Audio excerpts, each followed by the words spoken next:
Hi guys, आज मैं 2021 में आई हुई अमेरिकन हॉरर स्टोरीज की जो सीरीज है एपिसोड बाय एपिसोड यहाँ पे रिकैप करूंगी। इसके 3 सीजन है और हम सारे कवर करेंगे ग्रेजुअली। ऑल्सो ये जो सीरीज है ये बेसिकली अमेरिकन हॉरर स्टोरी है, उसी का स्पिन ऑफ है। इसके पहले 2 एपिसोड्स जो है वो साथ में लिंक्ड है, तो उसको मैं एक साथ करूंगी। बाकी सारे जो एपिसोड्स हैं वो इंडिविजुअली अलग अलग कहानियां हैं, उन्हें मैं डिफरेंट डिफरेंट एपिसोड्स में करूंगी। अभी सारी चीजें क्लियर हो चुकी है, तो शुरू करते हैं इस वाले के रिकैप के साथ। हमारे यहाँ पे एपिसोड की शुरुआत होती है और हमको सबसे पहले सीन में ही हमारा मर्डर हाउस दिखाया जाता है। मर्डर हाउस का जो रेफरेंस है वो हमारे अमेरिकन हॉरर स्टोरी के एपिसोड 1 में आता है। और यहाँ पे अगर आपने वो वाले सीरीज को नहीं देखा है तो मैंने उसको एक्सप्लेन करा हुआ है, उसका लिंक मैं आपको ऊपर आई बटन में दे दूंगी, तो आप उसको भी देख लेना। तो आपको सारे यहाँ पे ईस्टर एग्स और सारे कमबैक्स जो है उन सब का सेंस बनने लगेगा। मैं इन शॉर्ट बता देती हूँ इसका हिस्ट्री। वो ये है कि ये जो जगह है, जो घर है, ये 1922 में चार्ल्स मैकमरी नाम के आदमी ने इसको बनाया था। और यहाँ पे ध्यान रखने वाली चीज ये है कि इस घर में अगर कोई मरता है तो उसकी जो स्पिरिट होती है वो इसी घर में ट्रैप हो जाती है। हमें यहाँ ओपनिंग सीन में ही एक लड़की को दिखाया जाता है जिसका नाम स्कारलेट है और वो मेन लीड है इन 2 एपिसोड्स की। सारी कहानी इसी के अराउंड चलती है।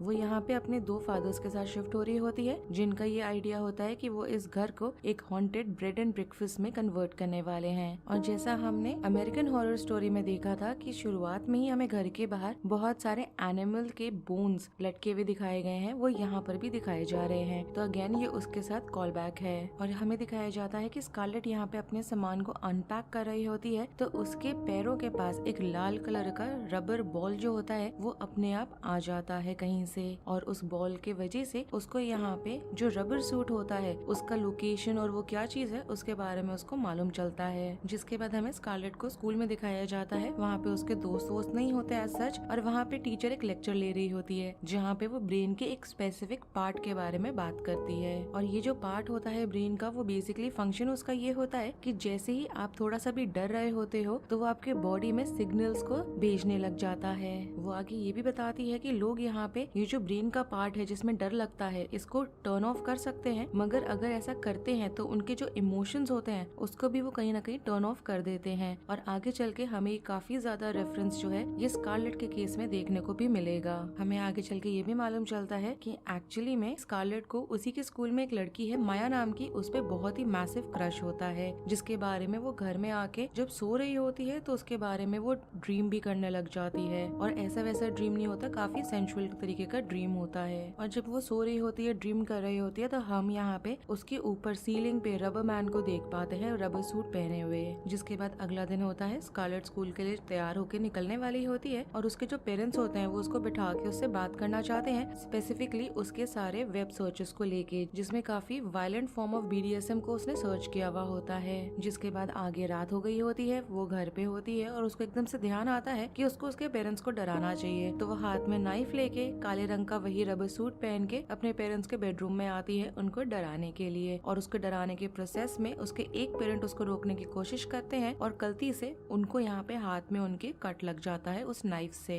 और इस प्रोसेस के बाद ये जो इंसिडेंट हुआ होता है, इसके बाद वो फैमिली थेरेपी सेशन के लिए ज्वाइन होते हैं सारे मिलके और एक थेरेपिस्ट को घर में बुलाते हैं उनसे बात करने के लिए, स्पेशली स्कारलेट के इश्यूज को लेके डिस्कस करने के लिए। हमें इस सेशन के दौरान मालूम चलता है उसके पास्ट के बारे में, जिसमें हमें बताया जाता है कि जब वो बहुत छोटी थी तो 10 दिन के लिए एक काफी घटिया से औरत ने उसको किडनैप करके रख लिया था और शायद इसी वजह से उसको किसी भी चीज से डर नहीं लगता है। अब हमें यहाँ पे ये तो नहीं मालूम चलता कि ये जो कहानी अभी बताई गई है उससे स्टोरी में क्या लेना देना है, मतलब एज इन कहानी को वो चीज कैसे अफेक्ट कर रही है वो हमें कहीं भी नहीं बताया जाता। मगर हो सकता है कि ये पिन पॉइंट इसलिए किया गया है यहाँ पे जिससे कि हम यहाँ पे स्कारलेट को जान सकें कि वो डरती क्यों नहीं है। अब यहाँ पे जो थेरेपिस्ट होती है उसको वही रेड रबर बॉल मिलती है और हमें यहाँ पे वो 2 बच्चे दिखाए जाते हैं जो हमने यहाँ पे अमेरिकन हॉरर स्टोरी के एपिसोड्स में जिनको देखा हुआ है, वो दोनों मरे होते हैं इसी घर में। जिसके बाद वो थेरेपिस्ट जो होती है वो बेसमेंट की सीढ़ियों से नीचे जा रही होती है और हम देखते हैं कि वही रबर सूट पहना हुआ आदमी उसको नीचे गिरा देता है सीढ़ियों से और वो मर जाती है। जिसके बाद आगे रात का दिखाया जाता है हमको और यहाँ पे हमें मालूम चलता है कि स्कारलेट अपने घर से स्नीक आउट करके गई है एक स्लम्बर पार्टी को अटेंड करने के लिए अपने दोस्तों के साथ, खासकर माया के साथ। और जब वो यहाँ पे अकेले होती है माया के साथ तो वो अपनी फीलिंग्स को लेके काफी ओपन होती है, जहाँ वो बताती है कि जो पेन, टॉर्चर या ऐसी कोई ब्रूटल चीजें होती हैं उसके साथ तो उससे कहीं ना कहीं वो टर्न ऑन होती है। मगर हमें जल्दी मालूम चलता है कि ये जो सारी चीजें हो रही हैं माया और स्कारलेट के बीच में बेसिकली जो कॉन्वर्सेशन है वो लाइव स्ट्रीम किया जा रहा होता है। और ऐसा होने की वजह से स्कारलेट को बेसिकली पूरे तरीके से अपने स्कूल के सामने एम्बैरेसमेंट होने लगती है। और यहाँ पे स्कारलेट बेसिकली डिसाइड करती है कि वो उनसे बदला लेगी और वो उन्हें कॉल करके बोलती है कि अगर वो नहीं आएंगे वहाँ पे उसके घर के बाहर तो वो खुद को मार देगी और सारा ब्लेम उन लड़कियों पे डाल देगी। और जब वहाँ पे लड़कियां उसके घर के बाहर आती हैं तो वहाँ पे एक लड़की होती है जो बोलती है कि उसने मर्डर हाउस के बारे में सालों पहले सुना है। और ये बेसिकली कॉल बैक है उस टाइम का जब हमने अमेरिकन हॉरर स्टोरी में विवियन हार्मन को देखा था, जिसने अपने घर के ही बारे में एक हॉरर टूर लिया था और उसको सारी सच्चाई मालूम चली थी। अब इसके बाद ये होता है कि माया को और उसके दोस्तों को मार डालती है स्कारलेट यहाँ पे। और जब वो मारती है तो उसने वही रबर सूट पहना हुआ होता है। और यहाँ इस वाले स्पेसिफिक एपिसोड 1 की एंडिंग में हम देखते हैं कि वही थेरेपिस्ट जो मर चुकी है उसके सामने आती है स्कारलेट और वो बताती है कि वो काफी ही ज्यादा एक डिलेमा में चल रही है, क्योंकि अब उसके अकॉर्डिंग एक और थेरेपिस्ट है घर में और वो और कोई नहीं होता बल्कि मिस्टर हार्मन होता है जो अमेरिकन हॉरर स्टोरी में इस घर में रहा करता था।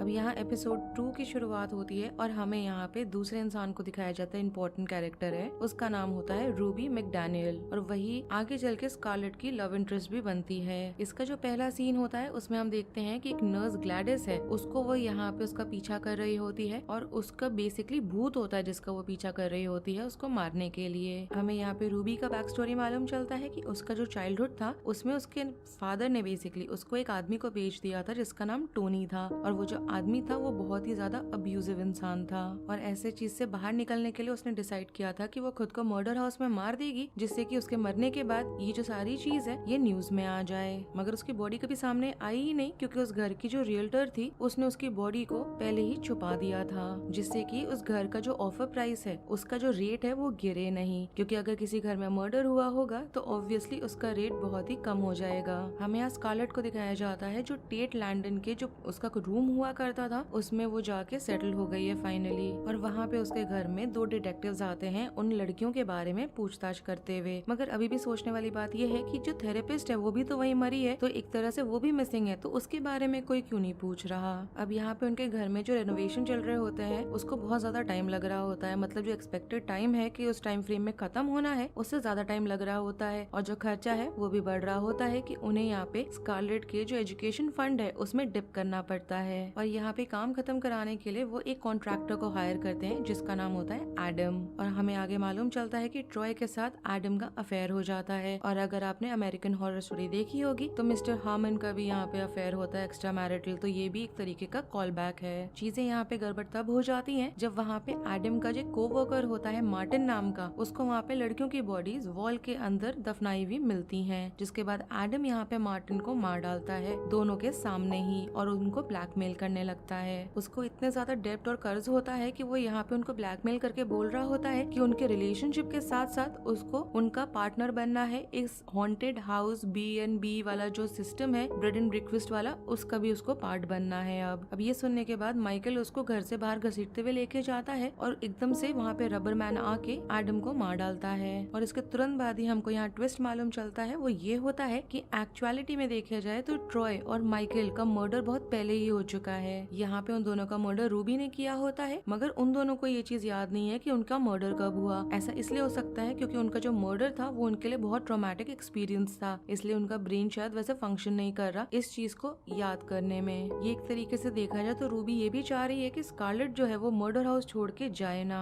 क्योंकि वो उसको मारना नहीं चाहती है जान से। अब यहाँ स्कारलेट को मालूम चल जाता है कि उसके पेरेंट्स मर चुके हैं, मगर वो कोई रिमोर्स या फिर उसको किसी तरह का बुरा नहीं लग रहा है, एम्पैथी नहीं दिखा रही है वो इस चीज के लिए बिल्कुल भी। और ऐसा हमें इसलिए कंफर्म होता है क्योंकि उसी दिन रात में उसको मालूम चला उसके पेरेंट्स का मर्डर हुआ है और रात में वो रूबी के साथ जाती है बाहर हैलोवीन को सेलिब्रेट करने के लिए। अगर आपको याद होगा, अगर आपने देखा है अमेरिकन हॉरर स्टोरी, तो उसमें हैलोवीन का एक रात होता है जिसमें कि उस घर से बाहर आ सकते हैं स्पिरिट्स और नॉर्मली घूम सकते हैं। उस दिन के अलावा वो घर से बाहर कभी भी नहीं आ सकते। अब इस चीज का फायदा उठाते हैं वो लड़कियां जिनका मर्डर करा था स्कारलेट ने, कि अब वो उनसे बदला लेने वाले हैं। ऐसा वो इसलिए करते हैं जिससे कि वो बदला तो ले ही, मगर यहाँ पे एक तीर 2 निशाने वाली चीज वो खेलते हैं। उनका ये होता है कि वो सिर्फ उसका मर्डर नहीं करेंगे बल्कि उसका घर से बाहर मर्डर करेंगे, जिससे कि उसकी जो स्पिरिट है वो यहाँ पे ना आए घर में और वो रूबी से अलग हो जाए। अब यहाँ रूबी और स्कारलेट घूम रहे होते हैं हैलोवीन में और वो एक हॉन्टेड हाउस में आते हैं, डिसाइड करते हैं कि घूमते हुए ही वो पूरा रात निकालेंगे अपना। मगर उनका जो यहाँ पे पूरा प्लान होता है वो बेकार हो जाता है, क्योंकि वहाँ पे माया और उसके फ्रेंड्स आ जाते हैं और स्कारलेट को यहाँ पे दौड़ाने लगते हैं। वो इस चीज को, इस अटैक को तो सर्वाइव कर जाती है, मगर सबसे जब वो घर से बाहर मिलती है तो उनको वो अपोलोजाइज करती है और ये लड़कियां उसको बहुत आसानी से माफ भी कर देती हैं। अब यहाँ पे स्कारलेट की बात होती है रूबी से और वो बताती है कि डिस्पाइट कि वो रूबी से बहुत प्यार करती है, मगर वो उस घर में नहीं रह सकती क्योंकि उसको बाहर जाके दुनिया को एक्सप्लोर करने का बहुत ज्यादा शौक है